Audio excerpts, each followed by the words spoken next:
Mami, anong ulam? Mami, anong ulam? Mami, anong ulam? Mami, anong ulam? Mami, anong ulam? O, di ba? Relate ba kayo? Isa ka rin ba sa inyong pamilya na laging nagtatanong kung ano ang ulam, tapos pag tinanong mo, ito ang sagot. Mami, anong ulam? O, di ba? Kaya pag ganyan ang sagot, wala ka nang magagawa, kundi ikaw ang Tara, magluto na.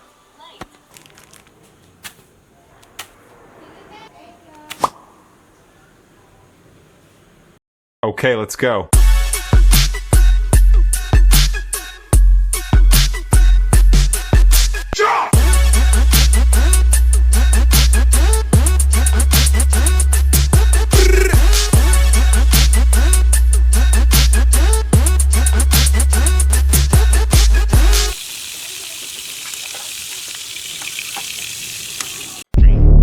Let me cook. They ain't over with giving me looks. Got the crave, I know that they shit, they not going nowhere, so they staying in brook. Let me cook. They ain't over with giving me looks. Got the crave, I know that they shit, they not going nowhere, so they staying in brook.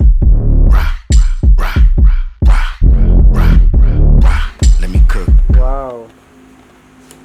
Happy?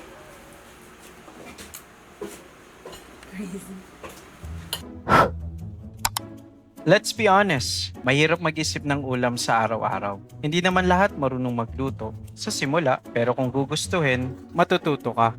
As the old proverb say, kung walang tiyaga, walang nilaga. Kaya tiyaga lang palagi, kasi pag natuto ka, ikaw at ang pamilya mo rin ang makikinabang. Halata naman sa video, di ba? Sarap nila kumain. Haha. Kaya ano pang iniintay mo? Magluto ka na. Kasi kung hindi ka kikilos, wala kang ulam. Share ko lang. Salamat.